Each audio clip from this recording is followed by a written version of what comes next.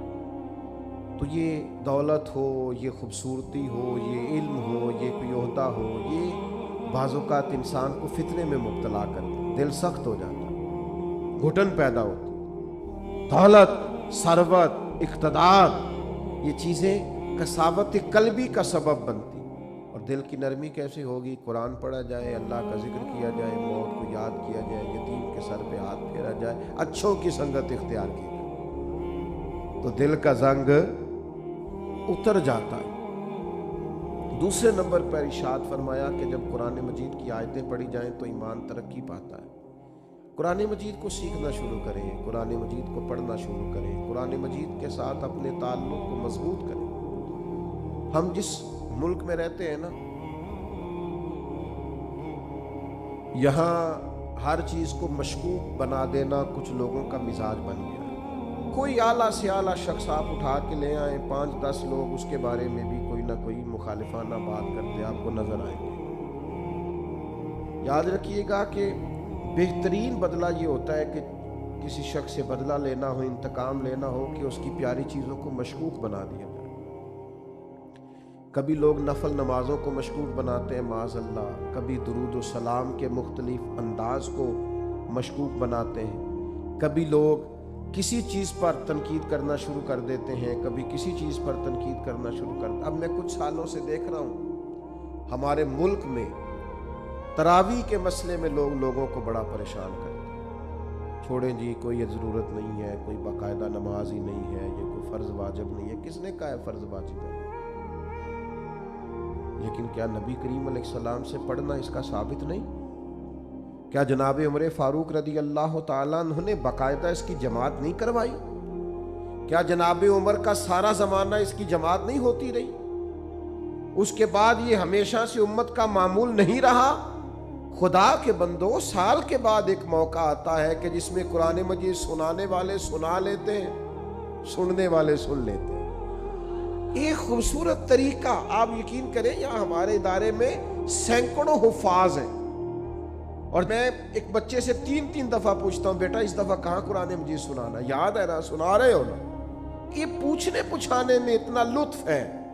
اور پھر یہ کہ رات کو جب وہ سارا دن قرآن یاد کرتے ہیں، اور جب وہ رات کو قرآن پڑھتے ہیں، اور جب وہ قرآن مجید سناتے ہیں، اور جب سننے والے قرآن مجید سنتے ہیں، میں نہیں آپ کو بتا سکتا وہ ذوق کہ بوڑھے بزرگ بھی جب کہتے ہیں کہ میں افطاری کے لیے نہیں آ سکتا اس لیے کہ میں نے اپنی مسجد میں قرآن مجید سننا شروع کیا ہوا ہے، میرا 23واں پارہ ہو گیا، اگر میں آپ کے پاس آؤں گا تو میرے وہ پارے جو ہیں وہ سارے آگے پیچھے ہو جائیں گے۔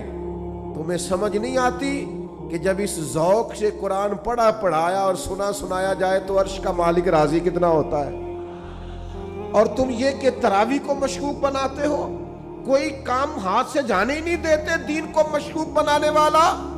خدا کے بندے سن، میرے نبی پاک کا فرمان ہے، حضور نے فرمایا جس نے ایمان اور احتساب کی نیت کے ساتھ رمضان المبارک میں قیام کیا، یعنی نفلی عبادت کی،